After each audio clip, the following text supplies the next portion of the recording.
Earlier this week, the developers over at Funcom released an inside look at their new game titled Dune Awakening. Now, I am a huge Dune fan. I have read the books, watched the various movies and series, and played the games.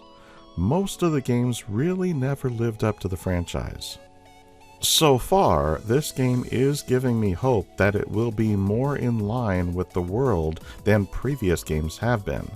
The showcase started off with a discussion about the world of Arrakis and the translation from book to film to game. Arrakis is this unrelenting anvil against which people are beaten and shaped and forged into something that's stronger. There's something very spiritual about that sand, which on the surface is really nothing, but underneath has a really diverse biological backstory. One of my favorite lines from Frank Herbert is, when you end a novel, it's like a train coming into the station that doesn't stop. You just jam on the brakes and let the sparks fly into people's imagination.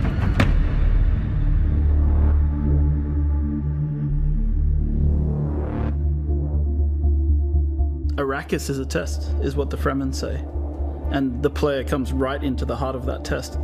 Dune Awakening is a survival game at the base level. And it begins like a traditional survival game, like you're looking for water, you're looking for shelter. Where will you find water in the desert? Will you take it from others? So when we talk about survival, sure, we start with the basic kind of survive. And then when you've survived long enough, it's now time to think about political survival and how you progress within the universe. The approach we take when building a world like Arrakis is we kind of have to think about where are the stark lines and how do we draw these epic spaces? How do we make them feel huge and the player feels dwarfed by everything they see around them? The intention was every time we saw the desert, it was highly brutal, and if you went out into the desert without the right protection and without the right knowledge, that it was sure death. If we looked at references from some of the hottest deserts in the world, the visuals that we saw from those deserts weren't enough. We needed this world to be even harsher. So we've been working with Legendary since the very beginning. They've been very generous with sharing with us assets from the film and allowing us to see things from the film and allowing us to really understand the vision that Denis Villeneuve has for the world and his characters and the way he's grounding Arrakis. But of course, a game is a much larger scale, so we need to expand upon that vision.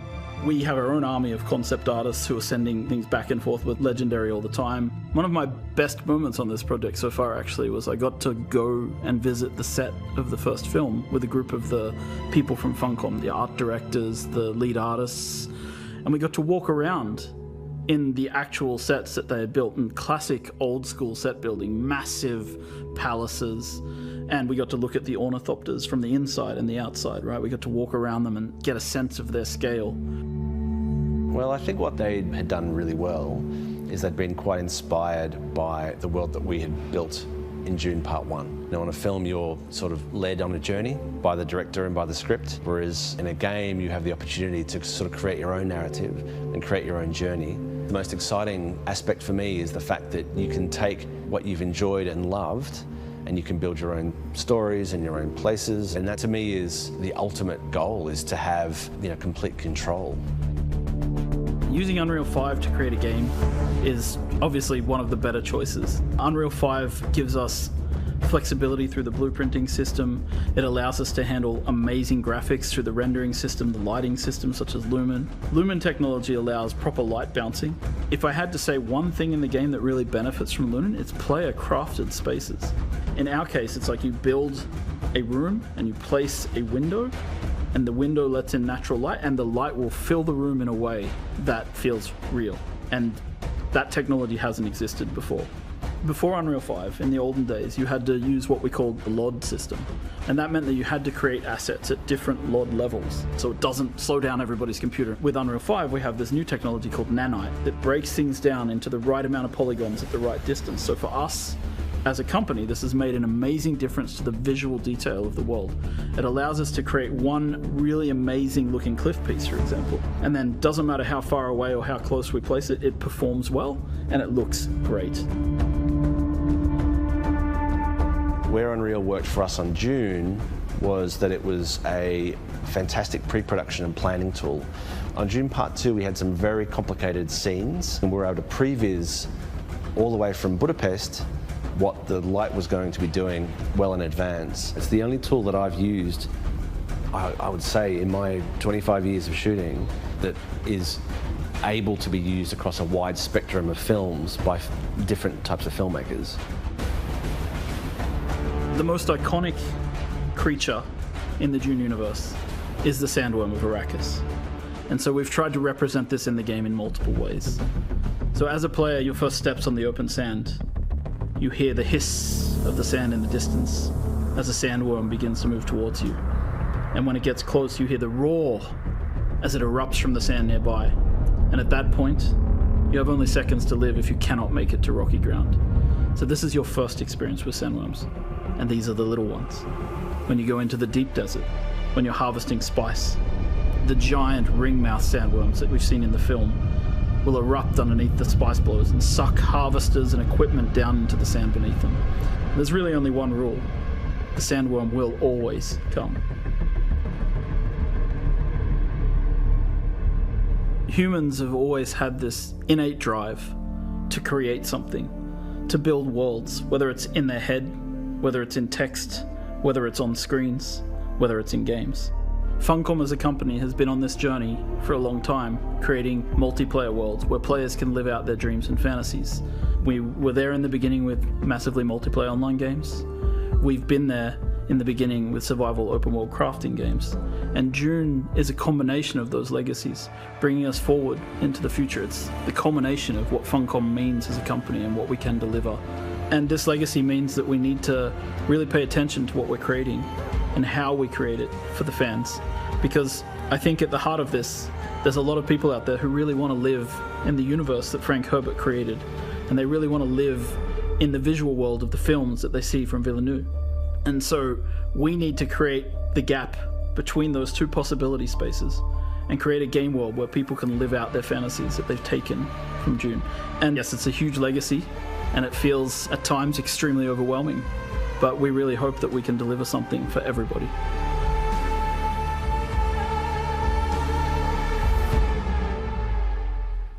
Joel Bylos talked about the world building and how they worked with the makers of the most recent Dune films in order to make sure that the game was in line with what the filmmakers are creating. This is an awesome approach because fans of the film will instantly recognize the game as being part of that world. Joel went on to talk about the lighting and how advanced and realistic it is to see displayed on the screen. I have to agree, it was quite sharp and worked far better than I expected. Joel also talked about Funcom's knowledge in creating MMOs. As Dune Awakening is going to be a survival MMO, he was making the case that they're the ones to make that game happen. Now, I am going to say that I will hold back my excitement until I've had a chance to actually play the game and see how it feels. I will be hard, but I will also be fair because I believe in giving an honest view of the game. Joel also had a sit-down interview about the game, and the first question asked him to tell us what his take on a survival MMO is. Sure. So survival games are obviously a genre of games about like building yourself up from the bottom and surviving. MMOs are more about social interaction and you know how players work together to achieve big goals. And we thought, why not combine the two? You know, why don't we create a game? Because most of the survival games that are out there, they kind of, you once you get to a certain point of survival, it kind of ends, and that's kind of where you've gotten to. But what we thought was like, the universe of Dune is a perfect place with these politics and this intrigue and there's machinations that happen. So let's get players hooked on the survival and then bring them into the political survival of the Dune universe. So there will be two types of survival in Dune Awakening. The first one is the standard type that we are all used to in most MMOs. The second one is being called political survival. I'm very interested in how this will work in-game. If it is done right, it could make this game stand out in the sea of MMOs that already exist. The next question asks to elaborate on the standard survival aspect of the game. Yeah, so the player, I mean, obviously, Arrakis is all about the heat and the water, So the player, first of all, needs to be searching for water.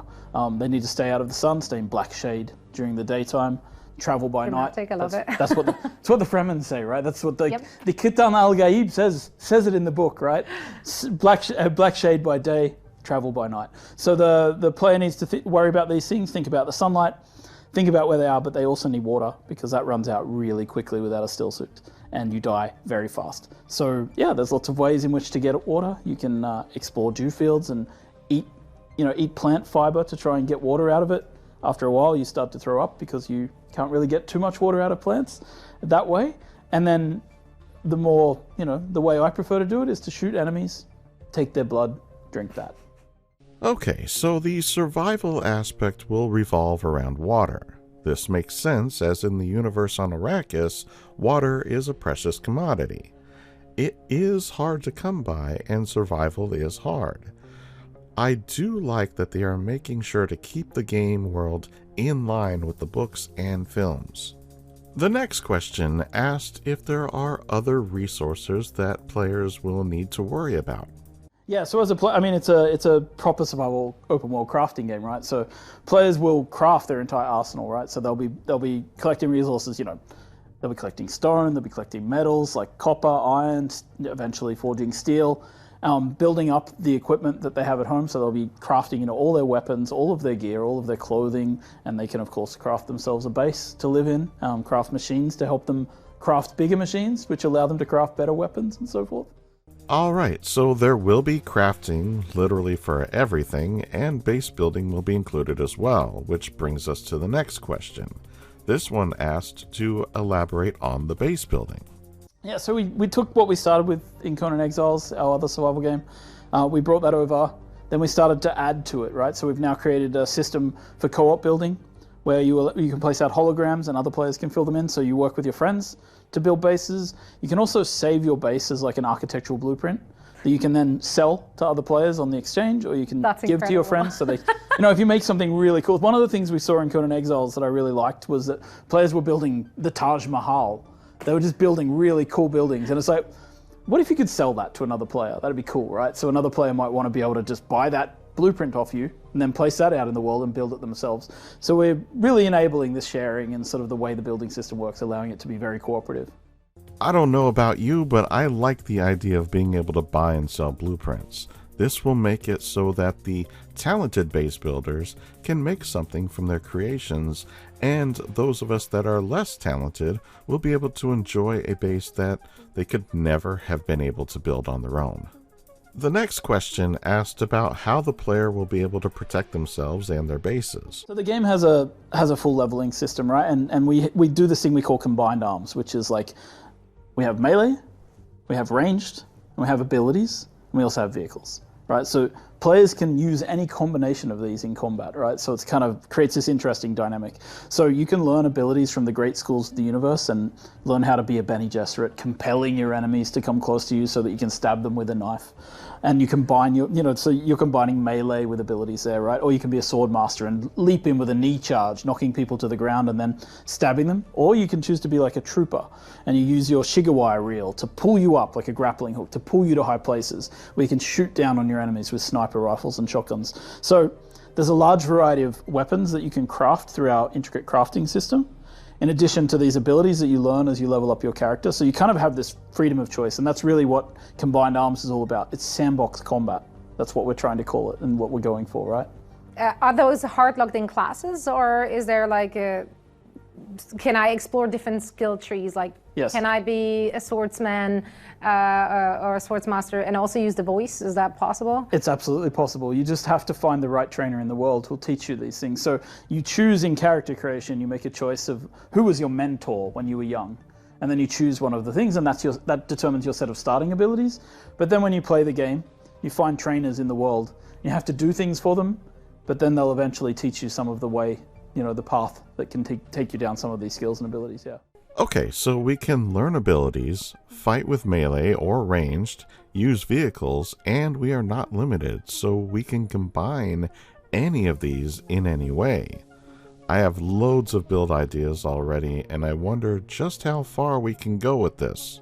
We will start with one skill set based on what we choose during character creation, and then out in the world, we will be able to find trainers who will teach us other skills or abilities. The next question was asking about the sandworms. Sandworms are like a tension mechanic in the game. We want you to be really worried every time you walk on the sand, so you really need to think about what you're doing. So there is no way to kill or defeat sandworms. No, the only thing you can cannot. do, you just cannot. The only thing you can do is avoid the sandworms, right? So you craft yourself a thumper and place it out to distract a sandworm. Maybe you use it to lure a sandworm onto some friends of yours or some Friends, depending on how as you feel. one does. And the other thing you can do, of course, is craft yourself a vehicle. Like we have a range of vehicles in the game, including the iconic ornithopters, and players will be able to craft these, and you'll be able to use these to, of course, traverse safely, right? If you're in an ornithopter, you fly above. If you're on a sand bike or something like that, you can move quickly across the sand. Hopefully a sandworm won't get you if you time it right. I have to admit, I was not expecting to not be able to kill the sandworms, but again, it does make sense in the universe, as they are not killed in the books or the films either. They are described as a tension mechanic, and after having seen them on film, I would say that they are going to create a lot of tension. Joel was then asked to give more details on the co-op part of the game. Yeah, so, I mean, hook up with your friends, join together with a grouping system. We have a ping system, so you can, obviously point out things to players. You will find different roles that you can assume based on the kind of combination of abilities you want to bring with you. And then you can heal your friends, of course, get them up when they get knocked down in combat, things like that. And then, of course, you go on journeys like we have a system called the journey system. You can go on those journeys together and sort of explore the mystique of the universe. Through that, we also have a contract system. When you go to trade posts, you'll be able to take contracts. Your friend and you can go out and explore and do these contracts together. We have small group play, we have guild play. It's all kind of what you'd expect to see in a social experience. All right, I like it. It's going to be a well-rounded experience, and we'll also have a guild system so we can join larger groups. For me, this is going to be a big change, as the only MMO I have played in years is Fallout 76, and well, we all know that is not a typical MMO. Joel was then asked about how politics will work in the game. I mean, we want players to be able to dip into it, so you start the game kind of lost in the desert, right? And then by the end of the game, maybe you're the next Baron Harkonnen. So as you play through the game... who doesn't want to be him? He's a good-looking man. Oh, yeah. Mm. As you make your way through the game, you progress and you sort of... meet these factions in the world, right? The Atreides and the Harkonnen are at war. There's a war of assassins going on, as it's called. And as a player, you decide which side you want to help, which side you want to join. Then you start to partake in missions for those factions. And eventually, you work your way up through the ranks of the factions, and maybe you take on a position of power as well. So the politics are, they're designed to actually encourage players to develop their own politics around the sandbox systems, right? So we have this Landsrad. The Landsrad will demand that players do certain things. The factions need to work together against each other to achieve these goals, right? So there's also this sandbox element to the politics. Which also then encourages like co-op play or PvP play more. Co-op play or PvP play, yeah.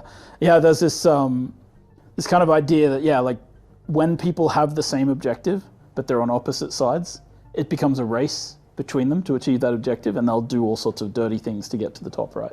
That was interesting, to say the least.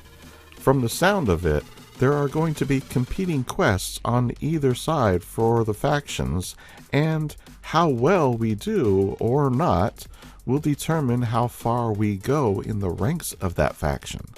This will also put us with or against other players too, so it will without a doubt be exciting if the systems are developed correctly. Again, this is something that I will have to test for myself before I really formulate an opinion one way or the other. For now, it is interesting to me. The next question asked if it is possible to not participate in the politics. Absolutely. You can play however you want. I mean, the idea is to be a sandbox and allow people to approach it how they like. We have one of the rules, one of the pillars of the game is expression and customization. And that's not just about visuals, it's customizing how you want to play the game. So it's really thinking about like, well, I really like to craft and just set up my little crafting setup and sell things on the exchange to other players. So you can do that. You can basically live your life as a crafter. You can also be an architect, as we talked about. You know, you can be a pilot, a scout. You're not really heavily involved in the fighting, but you go out and you craft maps that you sell to other players as well of the world. Since this is supposed to be a sandbox game, it makes sense that nothing is going to be forced on the player. Well, other than the basic survival anyway, but that really is the initial draw to the game in the first place, so I don't have an issue with that. The next question asked about the state of development and when the next beta test will be. So yeah, we've been running betas now for several months. They've been going really well. We're slowly inviting more people over time. So the game, yeah, I mean, we're not going to rush it out the door. We're going to work with our community and our players, and we're going to try and make the game as good as it possibly can be. Takes as long as it takes, man. It takes as long as it takes, and you got to do it well. So yeah, so we're working with our community, and yeah, betas are continuing, right, all the way through launch, and we're going to keep increasing the number of people in those betas, helping us stress test, yelling at us because they get eaten by sandworms, all those kind of good things. Okay, so no hard answer here, and I really didn't expect one. It is good that they are not rushing the game to be released. So many companies do this just to get a quick cash grab so they can move on to the next thing. It's refreshing to see a company that is willing to just come out and be honest with the fans for once. One can only hope that this becomes a trend with other companies too. Joel was then asked if there was anything he wanted to share about the development of Dune Awakening. Sure. There's a thing as a creative director I like to say that we get a few aces. Every time we make a project, we get to make a few creative bets. There's a thing called the shifting sands, which is one of my most exciting, one of the things that makes me most excited about the game, and that is this location in the world. It's a full PvP area, and every week the Coriolis storm sweeps in and completely alters the landscape of this area. And I got to see that working for the first time very recently with full landscape changing and people able to play, and it's exciting to see these things coming online, and I think it's something people haven't seen before in a game. So I'm excited to let the audience in on it, you know. Now that is interesting. Having a section of the map that changes all the time sounds like a cool system. I would love to see just how this works. Joel then ended with just a few kind words. Yes, thank you everybody for joining us on this journey. I hope today's show was like your first taste of spice, mildly euphoric, slightly addictive, and leaving you wanting more. Now that was well thought out. If you want to have a chance to join one of the upcoming betas, then you need to head over to duneawakening.com and sign up, and then make sure you wishlist the game on Steam. Now let's take a look at the most recent game trailer. Arrakis is a test. Few survive it.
Arrakis is a test.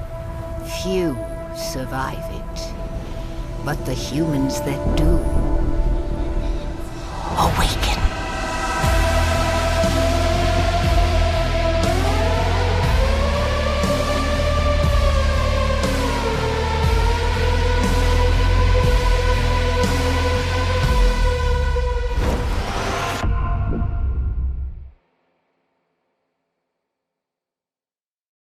Simple and straight to the point. That trailer showed us a little bit of everything from resource gathering, to crafting, to base building, to combat, and even threw in a bit of survival for good measure. Overall, Dune Awakening does look like it could be a major hit. Once again, I will keep my hype to a minimum until I have had a chance to actually play the game and see how its many systems hold up under scrutiny. That said, I would like to hear your thoughts on what you have seen so far. Is this a game you see yourself playing? Do you want to try out the beta? Were you hoping to see more? Sound off in the comments below. While you're at it, like, subscribe, and share. And as always, I'm just glad you stopped by, and I'll see you in the next one.